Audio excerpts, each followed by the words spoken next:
Welcome, everybody. We'll go ahead and get started. My name is Ashley Polite.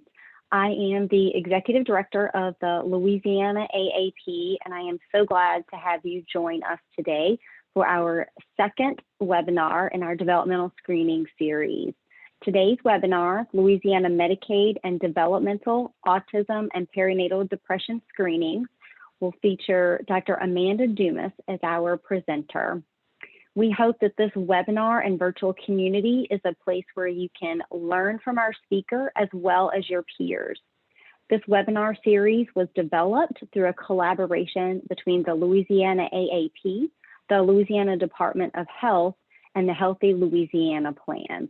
Again, if you have not done so already, please add your name and credentials and where you're from in our chat box so we can get to know who's on today. This webinar has been accredited for 0.75 AMA PRA Category 1 credits for physicians, 1.1 contact hours for nursing, and 0.75 general contact hours for social workers. Please use the Q&A feature as well as the chat box in order to participate in today's webinar. We will be monitoring that and sharing those comments and questions with the presenter. If you would like to share something with the full group, make sure that you select all panelists and attendees in the to field in the chat box. So I would like to introduce Dr. Amanda Dumas, our speaker today. Dr. Dumas is a native of Fairhope, Alabama. She attended medical school at the University of Alabama at Birmingham and received her pediatric residency training at Brown Pediatric Residency Program in Rhode Island. She then completed a general academic pediatrics fellowship and received a Master of Science in Clinical Research at the University of Pittsburgh. Dr. Dumas is an Associate Professor of Clinical Pediatrics at the LSU School of Medicine, where she conducts health disparity research and contributes to resident and medical student education. Since 2020, she's also been the Associate Medical Director for the Louisiana Medicaid, where she focuses on maternal and child health policy issues. And with that, Dr. Dumas, I will stop sharing my screen and let you. Okay, can you see the slide?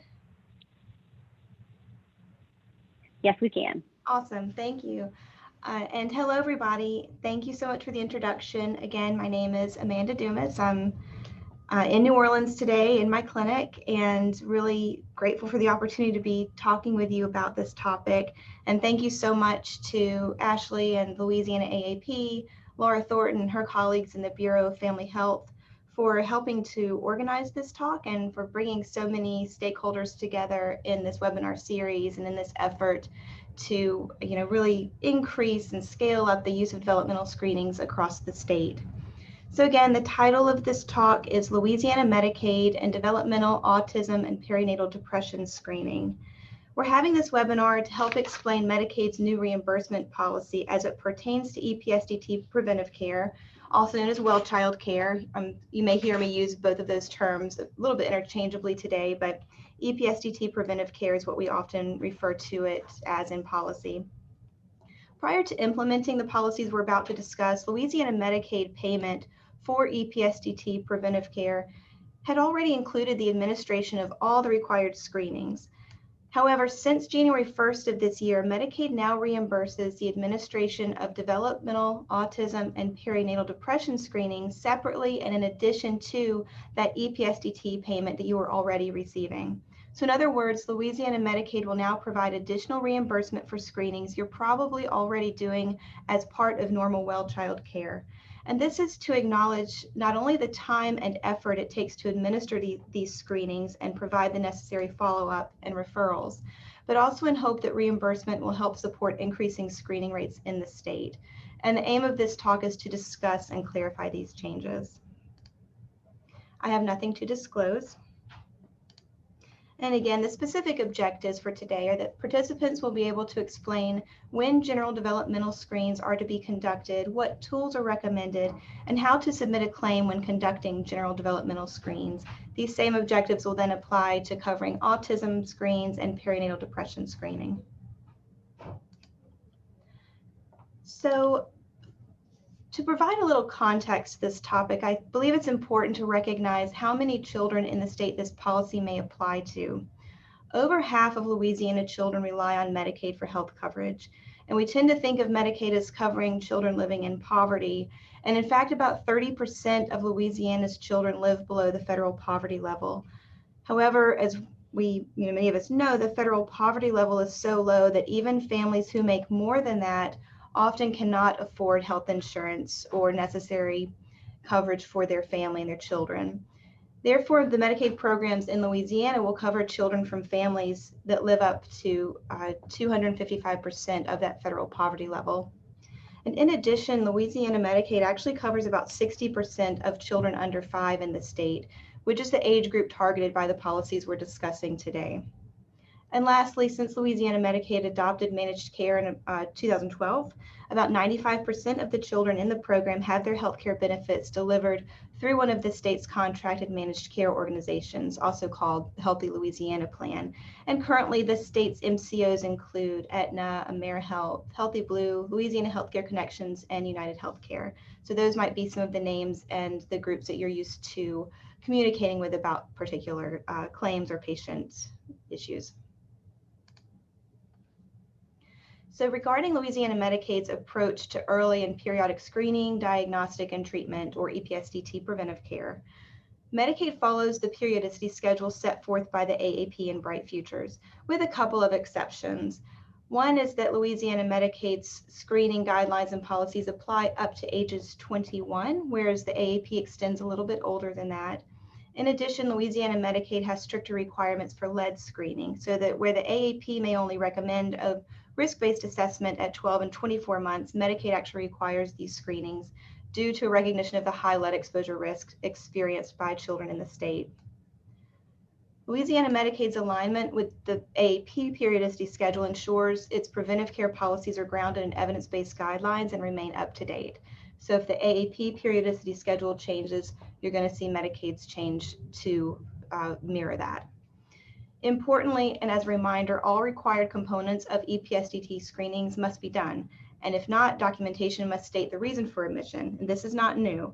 For example, if the periodicity schedule recommends a blood pressure measurement for a 3-year-old well visit or a hearing screen at the 4-year well visit, but it can't be obtained for whatever reason, such as the patient won't cooperate or doesn't comprehend the screening, that just needs to be documented. And this applies to developmental and autism screenings as well, and this new reimbursement policy does not alter that requirement. Now, just a couple of other general Medicaid policy reminders. These slides are based on current policy, and so updates to Medicaid or MCO policy will supersede this content. And in addition, EPSDT preventive services claim submission policy and reimbursement could vary somewhat depending on the provider's contract with the MCOs. So this slide is just to make sure we're all on the same page as we continue to reference the AAP periodicity schedule. So this is it. This is the most recent publication of the schedule, and it came out in March of this year. But we'll be zooming in on the developmental and behavioral health section right here. In this portion of the periodicity schedule, the 3 areas of focus for this talk are circled. You'll see developmental screening, autism screening, and maternal depression screening, all circled. And for each row of these, a dot is present to correspond to the age that the screening should be performed. So for developmental screening, this is at 9, 18, and 30 months. For autism screening, it's at 18 and 24 months. And maternal depression screening is at 1, 2, 4, and 6 months. Of note is how developmental surveillance and developmental screening are differentiated. You'll see just below autism screening, there's a row for developmental surveillance. So developmental surveillance is defined as the process of recognizing children who may be at risk for developmental delays. And this may be conducted even through conversation with the child's caregiver and can occur without a standardized tool. And it's actually recommended, you'll see that this occurred almost every single well visit throughout childhood. Developmental screening, in contrast, is defined as the use of standardized tools to identify or refine developmental risk.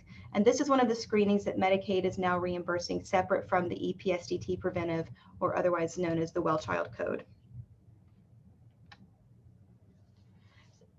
On this slide, I just wanted to emphasize how recommendations and resources do change as new evidence emerges.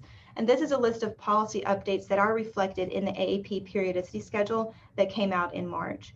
And as you can see, it's a little small, but if you're able to zoom in, you can see that developmental and autism screening policies reflected in the schedule were updated just this past November.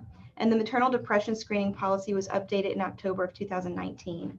And all of the decisions Louisiana Medicaid made about screening tools to include in its new policy are based on these. And then just a few more general points to cover regarding these updates. One is that the policy changes for developmental autism and perinatal screenings were posted on February 1st of 2021. The link to the informational bulletin is here. You could also Google it. And then effective for dates, they were effective though for dates of service on or after January 1st. And then updates to the fee-for-service EPSDT policy in the professional services manual are forthcoming to reflect these new changes as well. So the next slides are going to cover more details about developmental screening specifically. And again, this is really to talk about how Medicaid policy applies to developmental screening now. So first of all, go ahead. Dr. Dumas, I was going to say, while we're still on the EPSDT, before you move on, we did have a question asking where to find exact documentation requirements for those well child visits.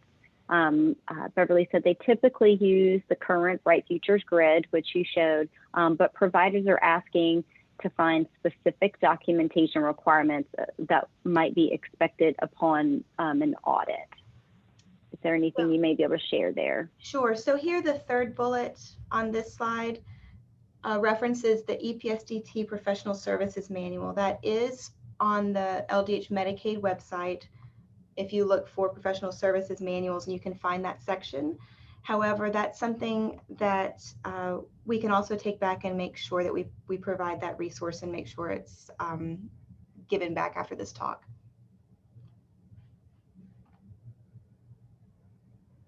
Hope that answers the question. Thank you so much. And sure. And in addition, you should also, depending on who you're contracted with, what MCOs you're working with, they might also have the ability to answer that question more specifically regarding their contracts with you. Okay, so back to, where were we? Developmental screening. Sorry. Okay, so let's get started about developmental screening more specifically. So when you can do it. For developmental screenings, again, they can be administered during the required 9, 18, and 30-month visits for reimbursement. However, if they are administered at intervals outside of these EPSDT preventive visits, that's allowed as long as they are medically indicated for an enrollee at risk for or with a suspected developmental abnormality. And then regardless of when this screening tool is administered, if an enrollee screens positive, the provider must give appropriate developmental health recommendations and refer the enrollee for additional evaluation or both as clinically appropriate.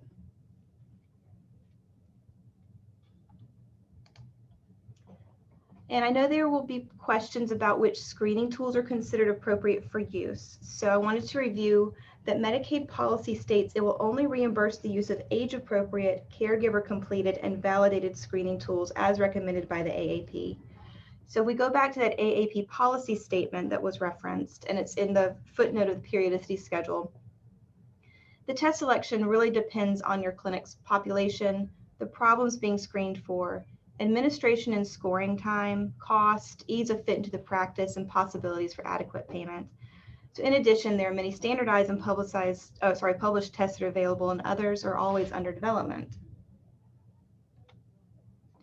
Unfortunately, in case you don't feel like dissecting the entire policy for appropriate tools, the AAP has developed a very useful website, It's called screeningtime.org.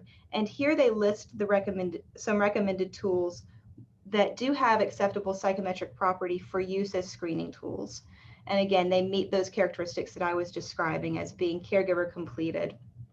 Sorry, here as being age appropriate, caregiver completed, and validated. So again, there may be tools outside of this that fit the definition or that come about that will fit this level or this standard of psychometric validity. However, this is a very easy list to find, and these are recommended by the AAP. So they include some that I believe the majority of practices are already familiar with, such as ages and stages, communication symbolic behavior scales, the PEDS-DM, and the Survey of Well-Being of Young Children, or the SWIC. And when you go to the website, you'll actually be able to select the type of screening tool you're looking for. These pull up if you select general development, which is what we're talking about here. You will see that some of the screenings will include additional questions. For example, the SWIC also asks about social emotional development, maternal depression, and social determinants of health. But within it, it also includes the qualifications for being a general developmental screening tool. You'll see that within this grid, you have the number of items listed, the approximate completion time, and then the cost to implement it.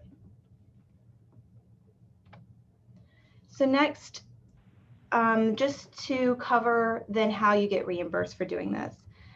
Medicaid requires that you document the screening tool that's used, the result of that screen, and then any action taken if needed. And then you would use the CPT code 96110, which stands for Developmental Screening with Scoring and Documentation per Standardized Instrument. And the reimbursement at this time is $10 for that screening. Of note, of course, CPT code and reimbursement are subject to change over time.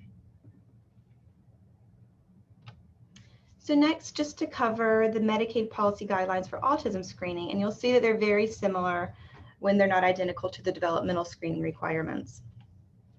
Here again is a zoomed in picture of the periodicity schedule showing that autism screening is required at 18 and 24 months, and it will be reimbursed at those times. But just like with developmental screening, if it's used at intervals outside the preventive visits, that can be reimbursed if it's medically indicated for an enrollee at risk for or with a suspected developmental abnormality. And just like developmental screening and standard of care, if an enrollee is screened positive, the provider should give appropriate developmental health recommendations, refer that enrollee for additional evaluation, or both as clinically appropriate. And so then how to screen. Medicaid policy states, again, it will only reimburse the use of age-appropriate, caregiver-completed, and validated screening tools as recommended by the AAP. And just as before, you can always reference the policy directly in the, pardon me, I put the name of it here in this slide, but again, this is from the footnote in the periodicity schedule. It's pretty easy to find and open up. But this Screening Time website also provides a list of those autism screening tools that fit the criteria needed for reimbursement. So these include the MCHAT, the Social Communication Questionnaire, and again, the Survey of Well-Being of Young Children. So to be reimbursed, similar to developmental screening, the provider must document in the patient's record the screening tool used, the result of the screen, and any action taken if needed. It's the same CPT code, which is 96110. It's the same reimbursement, which is $10. And for those of you who may recognize that this could potentially occur at the same visit as a developmental screening, just know that you may receive reimbursement for one developmental screen and one autism screen per date of service, and providers may submit claims for 2 units of the relevant procedure code. The CPT code and reimbursement, again, are subject to change over time. For those of you interested in how Louisiana's policy compares with other states in our region, this table shows that we were one of the only states not to already reimburse the 96110 CPT code. But now our reimbursement rate is in line with, or even a little better than, some of our neighboring states. So again, if you were interested in comparing, you can see how other states may require this, reimburse it at what rate, and how they might have set their own administrative parameters in terms of when to use it or limitations on use, and then what tools they may or may not recommend. So the last policy to review is perinatal depression. Screening is currently recommended to be administered from birth to 1 year under the Medicaid policy during the EPSDD preventive visits as noted above, which are the 1, 2, 4, and 6 month visits, but allows also to apply reimbursement if it's performed at an interperiodic visit or a regular evaluation and management office visit if it's clinically appropriate. And the flexibility and the timing of this screening is in recognition of the fact that newborn and infant care can be very difficult, and when providers need, and some providers need to be able to offer this screening outside of those 1, 2, 4, and 6 month visits. This doesn't, as we know, a lot of newborn and infant care doesn't always happen during a well visit. Some well visits may be missed, and especially if a caregiver is struggling with depression, we need to be able to see that and screen for it in any clinically appropriate setting. The perinatal depression screening, just to clarify, is administered to the caregiver and is not limited to the biological mother in this policy. So this is in accordance with the AAP policy referenced, and therefore screening is referred to as perinatal depression screening and not maternal depression screening, as you'll actually see listed still in the periodicity schedule. However, it should be noted that not all of the tools listed in the AAP perinatal depression screening policy have been validated in non-maternal caregivers. So you'll need to be careful if you're going back to that for resources, but I'll get back to tool selection in just a second. First, I wanted to remind you that regardless of what tool you use, if a caregiver screens positive, the provider must refer to available resources, such as back to the caregiver's PCP, OB, or mental health, and document that referral. And then if screening indicates possible suicidality, concern for the safety of the caregiver or patient, or another psychiatric emergency, then referral to emergency mental health services is required. So again, the AAP has made it pretty easy through their screening time website to find appropriate tools to use for this screening. And you can see all of these listed here, including the Edinburgh Postpartum Depression Scale, the Patient Health Questionnaire 2, the Patient Health Questionnaire 9 are all appropriate and validated for maternal and perinatal depression. So in other words, they are fine for use in identifying or helping to identify postpartum depression in mothers, but also depression in fathers or any other adult caregiver, regardless of gender. To be reimbursed, just like our other screening tools, the provider must document in the record the screening tool used, the result of the screen, and any action taken if needed. The CPT code for this screening is 96161, which is for Administration of Caregiver-Focused Health Risk Assessment Instrument. The reimbursement is currently set at $814, and CPT code and reimbursement amounts are subject to change. Another thing to remind you is that reimbursement is under the child's Medicaid coverage. So this wouldn't be, for example, a code used in the OB/GYN's office when the mother's going for their postpartum check. This is used when the infant is there for a check with their pediatric provider and the caregiver is with them and the caregiver is being screened, but it goes underneath the child's Medicaid. If 2 or more children under 1 are present or present to care on the same day, just submit the claim under one of the children if you're only screening one caregiver. And if performed on the same day as a developmental screen, providers may append modifier 59 to claims for perinatal depression screening. Here's another chart of state comparisons you can always zoom in on later if you're interested. And you can see we're pretty in line with other states right now in terms of recommending this screen and not requiring it yet. Our reimbursement is a little bit better than some other states. You can see again different variations in terms of what tools are required or the schedule that these are allowed. So in conclusion, I wanted to refer you back to the Bureau of Family Health Developmental Screening Toolkit. This was covered in last week's webinar. If you're able to look back at it more in depth to see the great resources that the Bureau of Family Health has developed there for helping practices not only understand developmental screening a little bit deeper, but then to help bring that workflow in an appropriate way to their own practice, and training the people who can help in your clinic to provide these screenings, how to interpret them, and how to implement a plan and find resources for those patients who screen positive. In addition, and as always, your Healthy Louisiana plans are a resource. And just for your information, the Healthy Louisiana plans, the MCOs, are all working on the same performance improvement project this year around developmental screening. MCOs are required to participate in ongoing improvement projects intended to improve care, services, or outcomes in a specific area.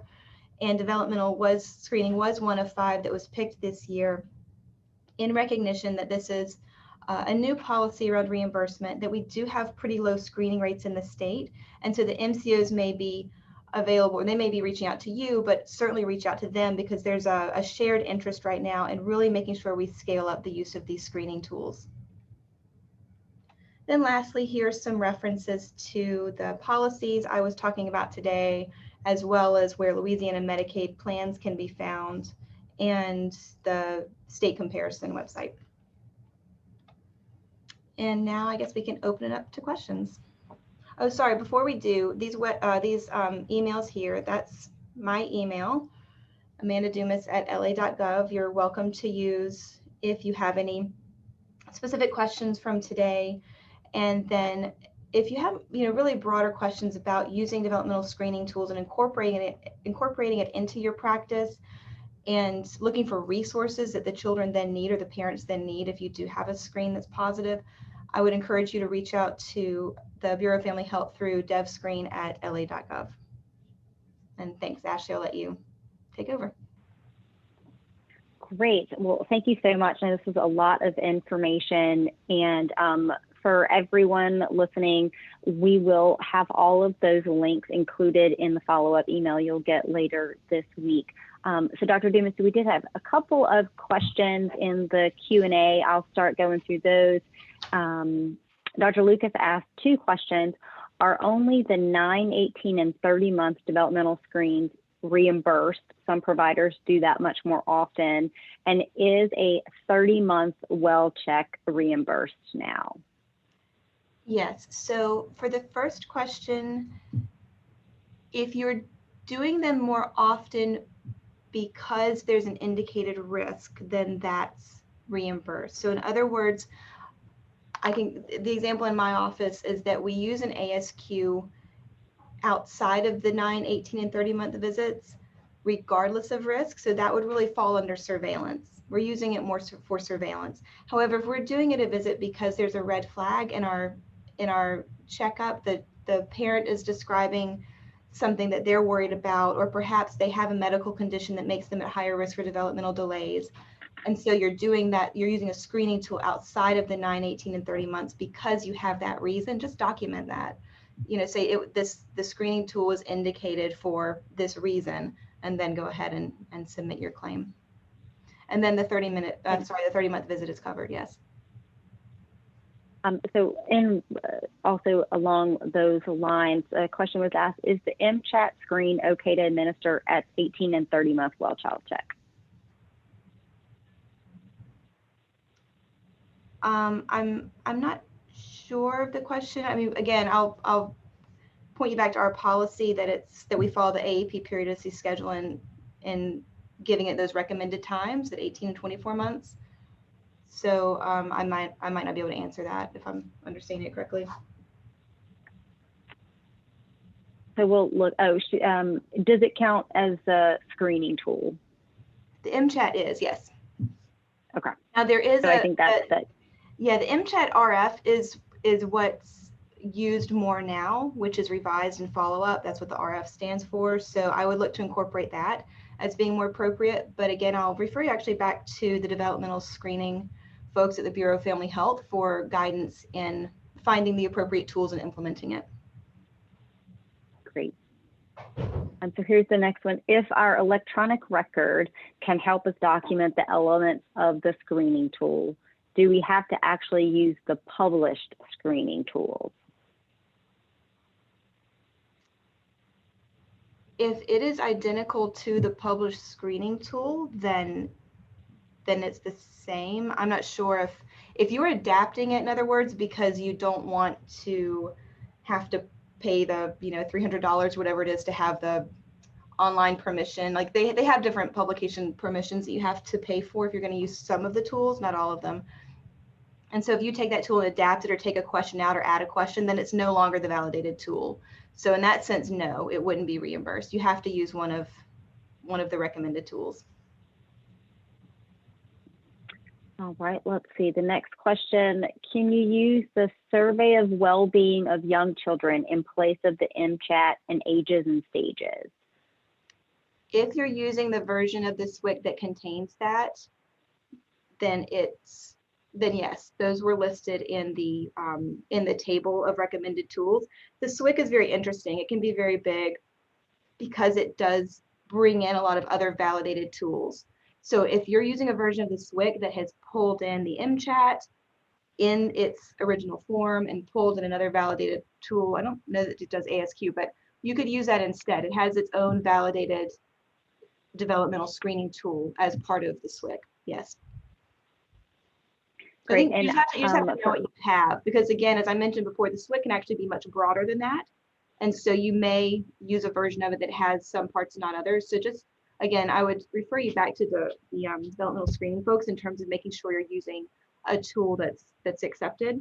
But the SWIC is pretty good. It's very broad though, so you may get more than you want, or you may get less depending on which version you incorporate. And we did just put in the chat box a link to the toolkit, so you can click there. I will also put that link in the follow-up email as well, so everyone can have quick access to that. The next question, can you tell us if the maternal depression is recommended but not required? I think that's actually a really good comment. I really appreciate that. I'm going to take that back to see if we can clarify that more with the forthcoming manual edits, because I think that is a little bit confusing. So let me take that back and make sure that's clarified a little bit better in the EPSDT provider manual when that's published, and we'll let you know. Great. The next question talks a little more specifically. There seems to be a differing reimbursement payment from some of the Healthy Louisiana plans. The example given, AmeriHealth Caritas is paying the full amount for the screens. United's only paying $625. Will these become uniform? So there was nothing stopping managed care from reimbursing this in the past. So maybe that's from a previous policy that they had individually as an MCO. So please forward any of those billing questions in writing. Please send them to me and we can definitely look into it for you. And that's all the questions we currently have in the Q&A and the chat box. So I would encourage everyone, if you have some questions while we have Dr. Dumas and a little more time available, put those questions in the Q&A and the chat.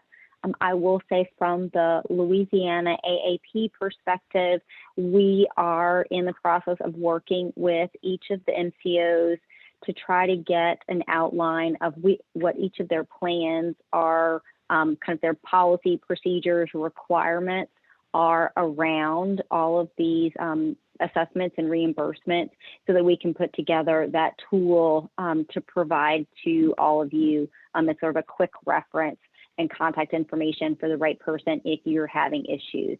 So we're in the process of developing that. If there are other tools that would be helpful to you in your practice, I would love to hear that. So again, drop that in the chat, or certainly you can put it in the question and answer so that we can capture that. Dr. Dumas, you're getting lots of praises here for this presentation. A lot of information folks are really looking for. There's a question for those who missed last week's webinar. Can we receive that as well? Yes, I will be putting the links from last week's webinar into the email that you'll receive later today. Well, either today or tomorrow. So you'll have access to all of that. Let's see, there was one question added here. What are the additional lead screenings required other than 12 and 24 months for Medicaid? That's it, just the 12 and 24. I think some people, or I can't say for sure, but I think there might be a misunderstanding that it's always risk-based, and it might be that for some other payers, but for Medicaid, it should be at 12 and 24 both. And there was also a question, is there a cheaper option to obtain ages and stages for our practice? You would probably need to go to their website specifically for the ages and stages references. On the screening time website, they do have links to purchasing those. And so that could be something that you might investigate in that way. If you look at the cost of reimbursement and the cost of getting the permissions to use the ages and stages, hopefully it won't actually seem too prohibitive, when you look at the cost over the year of use. However, if it does seem to be prohibitive for your practice, or you don't want to have to pay for one, I would then say, rather than using ages and stages, look for one of the free screenings. There are at least one option that was free, and then some that were less expensive. Okay, let's see, we've got, it looks like Laura Thornton just put that link to a starter kit that looks like it's less than $300 for the ages and stages. So again, that is in the chat, and I will add that into what we send out later as well. So Brianna Mayo asked, do all initial screens need a hemoglobin despite their age? I'm assuming that's on lead. That's a little outside the scope of this talk, so I don't want to speak to it. I haven't reviewed all of EPSDD policy for this. However, you can go back to the manual, and again, there'll be updates to the manual soon to include these new screenings, but that's where you can find Medicaid policy for those. And again, for any other questions, feel free to email me if you'd like, especially if any of this was confusing. It confuses me sometimes as well, as simple as it sometimes seems laid out. There can be certain scenarios that you may think of that aren't clear. So please feel free to put those in writing and send me an email, especially if it's anything around billing, as I know that might be different depending on where you practice or who you work with.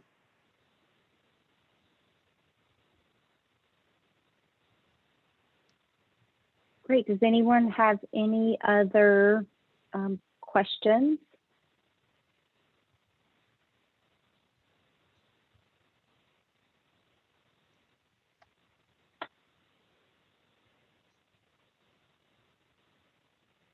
Well, I certainly appreciate everyone being with us today and participating. Dr. Dumas, thank you so much for all of this great information and answering all of the questions.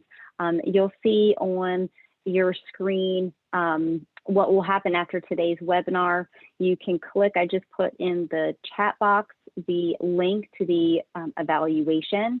That's how you'll provide feedback to us. It's also how you'll claim your continuing education credit. So you'll get that link in an email later today. You will also receive a copy of today's slides, a link to the recording of today's presentation, as well as those links that we talked about throughout today's presentation that can be helpful. I will also include a link to last week's presentation webinar as well as survey. So if anybody missed that, you'll have that in the email that'll come to you in the next couple of days.